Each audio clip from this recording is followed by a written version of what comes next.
Bueno, un poco el título que le había puesto al mensaje es como pez en el agua, ¿sí? Y quería invitarlos a estar leyendo un pasaje ahí en Romanos 12, versículos 1 y 2. Es más o menos, vamos a estar rondando alrededor de este pasaje, así que yo lo tengo acá en Nueva Versión Internacional, Romanos capítulo 12, versículos 1 y 2. Dice, por lo tanto, hermanos, tomando en cuenta las misericordias de Dios, les ruego que cada uno de ustedes, en adoración espiritual, ofrezca su cuerpo como sacrificio vivo, santo y agradable a Dios. No se amolden al mundo actual, sino sean transformados mediante la renovación de su mente. Así podrán comprobar cuál es la voluntad de Dios, buena, agradable y perfecta.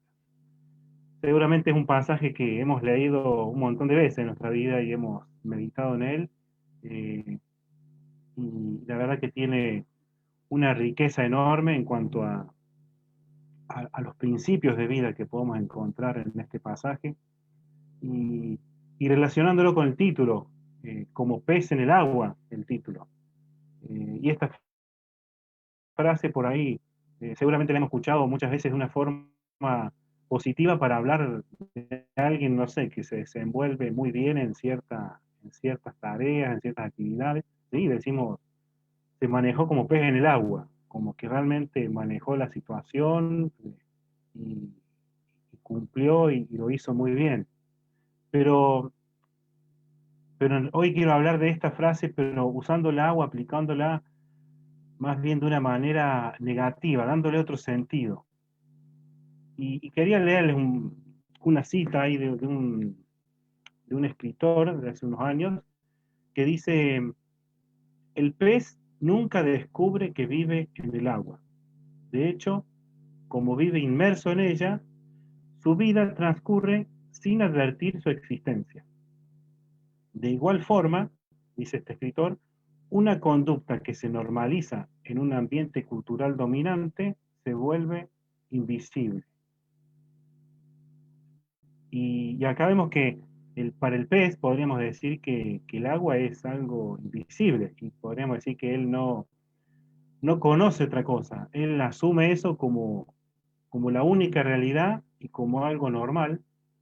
Y en cierto sentido, eso también nos puede estar ocurriendo, nos puede pasar, nos puede ocurrir a nosotros los cristianos, que empezamos a mirar la realidad, empezamos a mirar la cultura y empezamos en nuestra mente a normalizar un montón de cosas, a normalizar conductas de la sociedad, porque por ahí no hemos visto otra cosa, por ahí eh, vemos la realidad y decimos, bueno, esto es lo normal, esto es lo que hay, y, y pensaba en el ejemplo, ¿no? de los niños que se están criando ahora, los que tenemos niños de 3 4 5 años, y el uso del barbijo.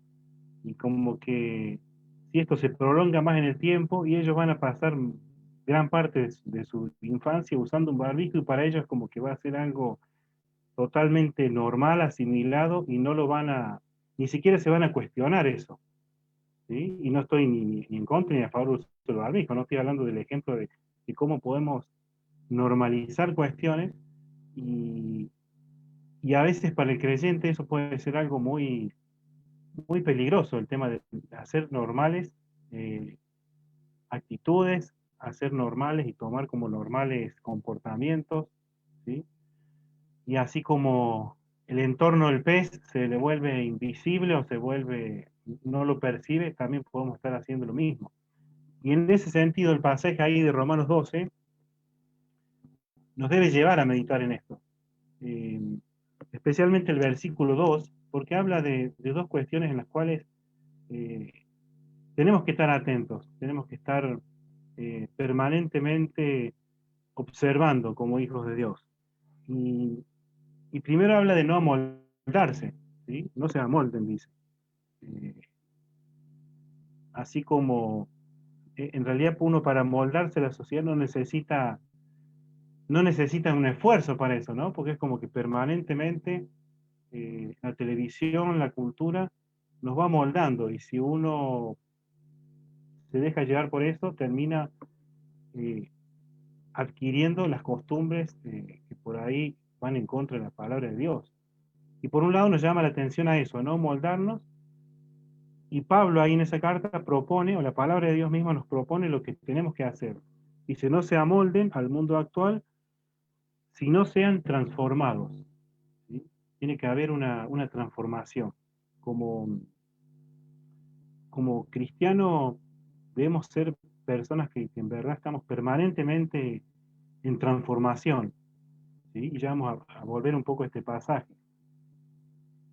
Y cuando hablamos de cuestiones así que damos por sentado que son normales en el mundo, estuve leyendo eh, a un escritor llamado Alexander Solzhenitsyn que habla eh, en un discurso que dio en una universidad, y está muy bueno si después lo pueden conseguir ese discurso, porque él, él fue un ciudadano, digamos, ruso, que por criticar al comunismo ruso, bueno, fue exiliado, después se fue a Estados Unidos, y en una ocasión le tocó dar este discurso desde alguna universidad, y, y claro, él no usó el discurso para criticar a lo que había dejado su nación rusa, sino que él también veía fallas en la sociedad occidental, y usó el discurso para criticar eso, ¿sí? Y su discurso como una crítica a la sociedad occidental, y dice cosas muy interesantes. Yo voy a rescatar un par nomás de esas cosas, después está bueno que sí,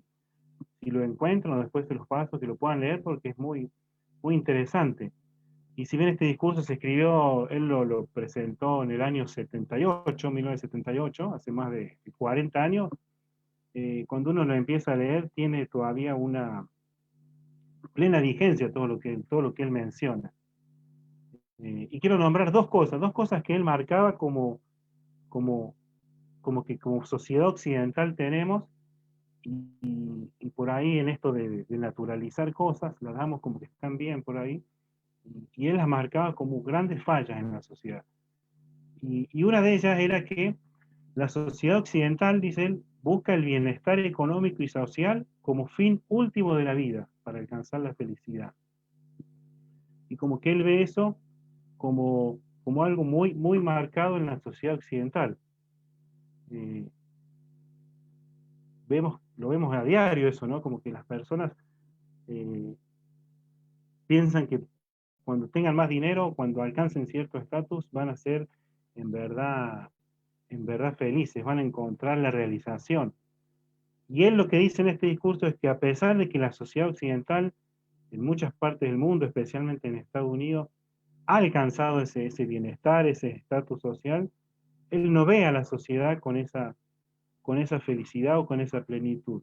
Todo lo contrario, él marca de que se ve mucha más ansiedad en la sociedad, se ve mucha más depresión, ¿sí? Son los rasgos que él marca como rasgos característicos de la sociedad occidental. Eh, y él también marca esto como la búsqueda permanente de esto, que termina siendo el materialismo, lleva a la sociedad a un descuido absoluto de la parte espiritual de la persona, ¿sí? Es como que la sociedad está tan metida en eso de buscar lo material y de pensar que en lo material está la solución, que deja de lado casi por completo, podríamos decir, las necesidades espirituales. Vemos una sociedad enfocada en el materialismo, como si eso fuera en verdad la respuesta a las necesidades humanas. Y muchas veces nosotros, aún como cristianos, podemos estar pensando, podemos estar eh, evaluando la vida con esos mismos ojos, ¿sí? Al estar por ahí tan acostumbrados a eso, y díganme si no es cierto que por ahí pensamos, llegamos a pensar cosas como no sé, si recibo una herencia más o menos interesante, me paro para toda la vida, y un montón de problemas van a dejar de estar en mi vida, y voy a ser un poco más feliz. Y como que están arraigadas esas cosas en nosotros. Y la Biblia no es que está en contra de tener posesiones, Es más, habla de que debemos disfrutar de todo lo que Dios nos ha dado y de que tenemos que ser agradecidos con eso. Pero sí está en contra la palabra del amor al dinero o de tener, digamos, lo material como el objetivo final para alcanzar. Y es algo que los creyentes debemos estar evaluándonos permanentemente, si no hemos estado permeando y absorbiendo eso de la cultura, ¿sí? De la cultura en la cual vivimos. Y por ahí puede haber alguien que esté viendo este video y que no sea, no sé, no asista a una iglesia o que no conozca el mensaje de la Biblia y diga, pero ¿qué está diciendo? Este está loco, si lo material es lo más importante y si realmente está la felicidad ahí.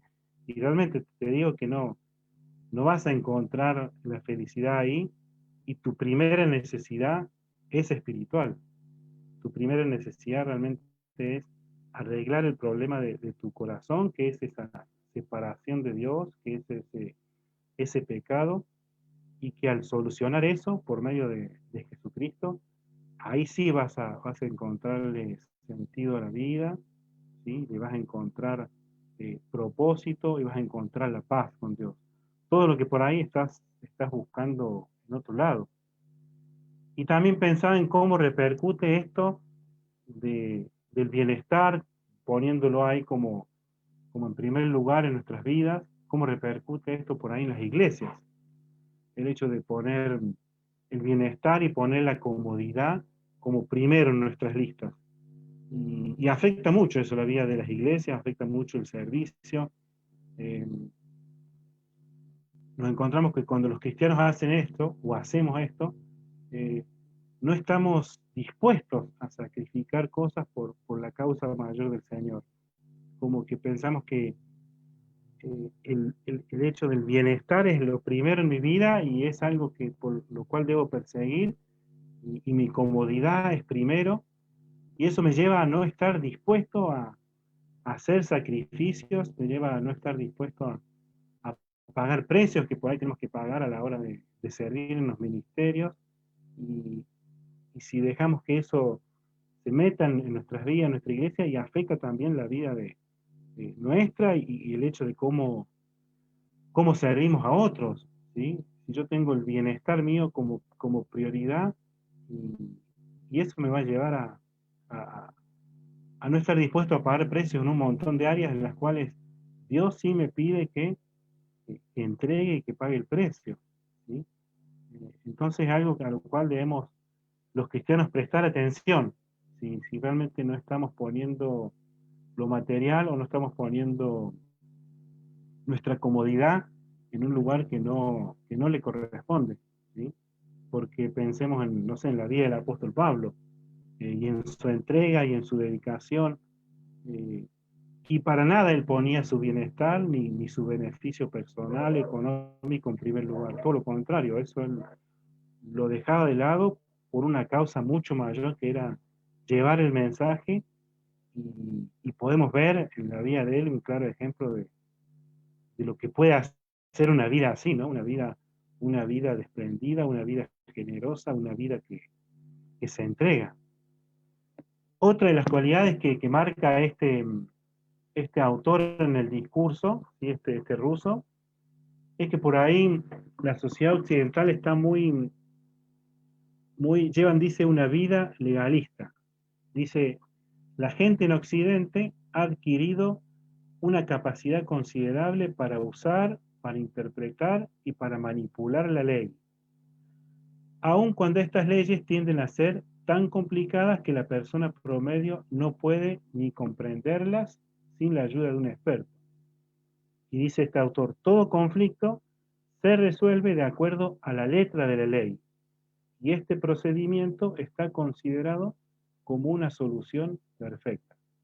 Y realmente es así, ¿no? Es como que vemos, no sé, eh, grandes empresas que no importa lo que hagan, que derrochen, que contaminen ambientes y todo, pero como la ley las ampara, la palabra final, digamos, es la ley, eh, no hay otro valor por sobre encima de eso, ellos pueden hacer lo que quieran. Y lo vemos en la calle también a diario, ¿no? Es como que eh, la ley bien usada es buena, ¿sí? Pero cuando uno le busca la vuelta para usarla para beneficio propio, vemos que la sociedad lo tiene como el único principio. Y eso también se mete por ahí en las iglesias y se mete por ahí en nuestra forma de vivir, como que por ahí como cristianos estamos pensando hasta qué punto me puedo alejar de Dios sin romper la ley, digamos, o hasta qué punto puedo desperdiciar mi vida o me puedo alejar del cerco de Dios, eh, para que no sea llamado desobediencia, cuando en realidad nuestra norma de vida no tiene que ser esa, sino que realmente tiene que ser la palabra de Dios bien entendida, y debemos ser personas eh, que hacen las cosas por amor y entregadas, y que no están viendo a ver qué puntito de la ley me permite alejarme o me permite cometer cierto pecado, o qué interpretación mala de la palabra misma me permite alejarme. El creyente debe ser alguien que está deseoso y que quiere agradar a Dios y que ese es su objetivo. No alguien que está buscando por ahí en, en la palabra como argumentos legales para escapar de sus compromisos delante de Dios. Y después él nombra un montón de cuestiones más que son características de esta sociedad y que, como le dije, estaría bueno que lo lean.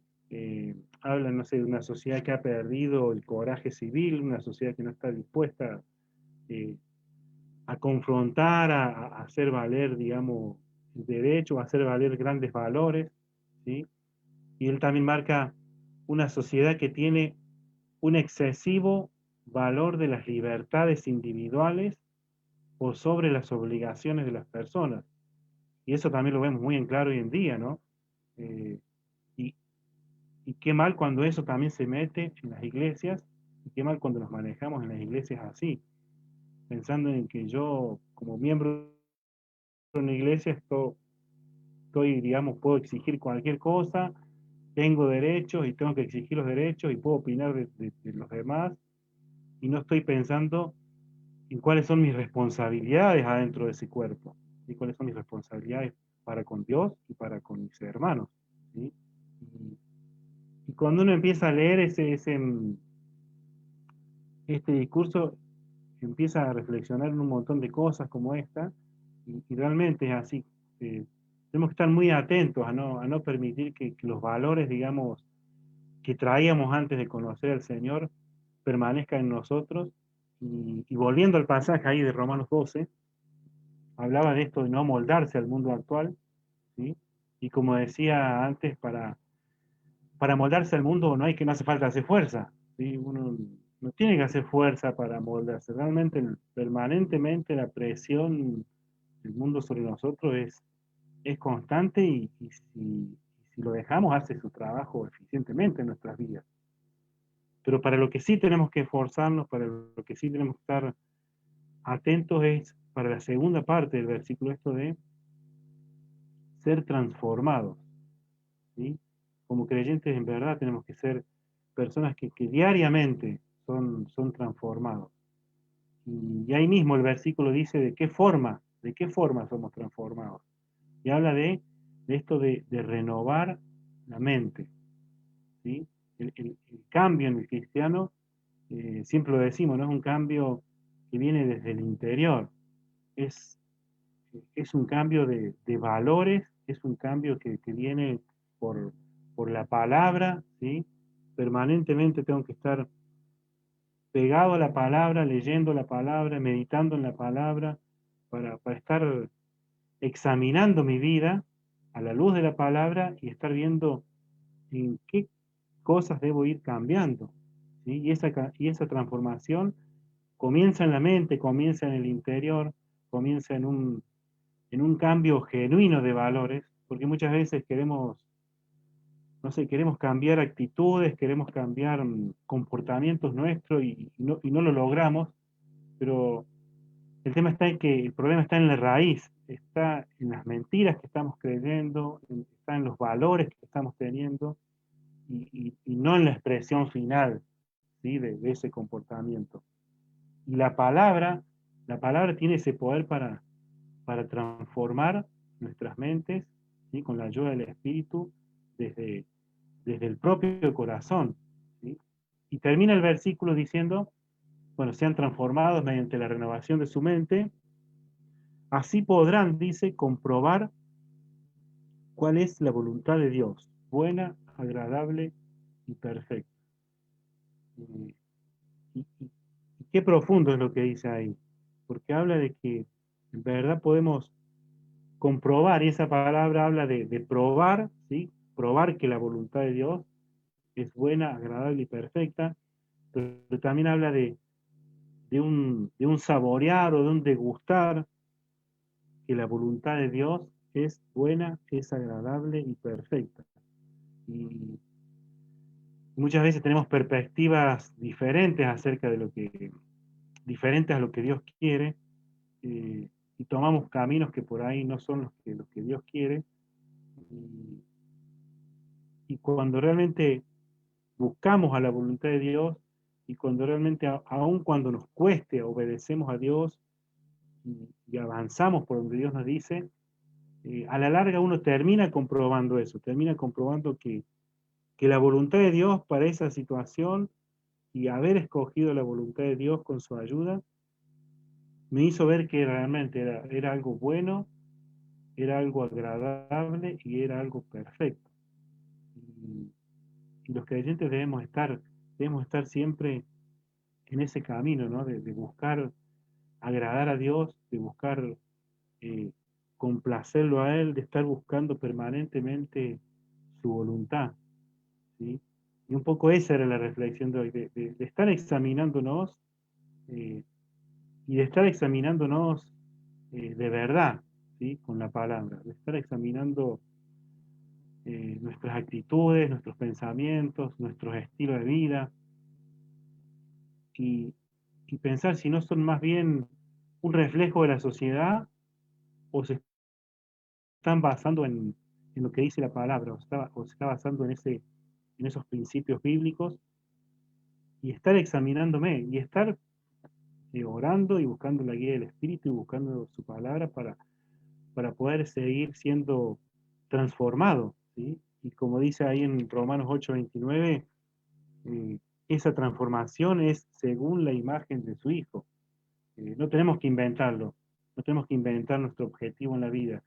Está claro a quién nos debemos parecer y a quién, en esa transformación, a quién nos debemos asemejar cada vez más. Es al propio Señor, eh, a su carácter, a sus cualidades, ¿sí? Así que un poco la reflexión de hoy era esa, ¿no? Estar examinándonos, estar mirando y estar viendo si realmente como hijos de Dios estamos viviendo de una forma diferente y estamos realmente viviendo con los principios de Dios. Eh, ¿Qué pasaría si agarramos una persona al azar o ve en nuestra vida alguien externo y, y no vemos si va o no el domingo a la iglesia, cierta persona? ¿Podríamos decir por el resto de la semana si es un cristiano o no? ¿Podrían decir eso de mi vida, si realmente soy un cristiano por cómo me comporto, por los valores que tengo durante la semana? ¿O solamente alguien puede decir que soy cristiano cuando me vea el domingo entrar en la iglesia? ¿Sí? Eh, ¿Cómo estamos llevando adelante también nuestras familias, los que somos padres, los que tenemos esposa, hijos? Eh, ¿Somos una familia típica occidental que busca los valores que busca el resto de la sociedad? ¿O, o en verdad somos una familia centrada eh, en el Señor? Somos una familia que en verdad se distingue por ser diariamente transformada a la imagen del Señor. Y en verdad tenemos que examinarnos, porque para cumplir nuestra misión en este mundo y para ser de impacto, no nos tenemos que parecer más al mundo, como si atraerlos más fuera a ser mejor, sino que realmente debemos mostrar y reflejar a Cristo en nuestras vidas, en nuestras familias, en nuestros tratos, y ese Cristo reflejado a través nuestro es el que realmente va a impactar al mundo y es el que realmente va a atraer a las personas a sus pies, ¿sí? Eh, o sea que no es solamente para nuestro beneficio, sino que es para el beneficio de la obra y de la misión que el Señor nos ha encomendado, el poder tener vidas centradas en Cristo, centradas en el Evangelio, y que eso en verdad se refleje. ¿Sí? Bueno, eso era un poco lo que quería compartirles. Así que bueno,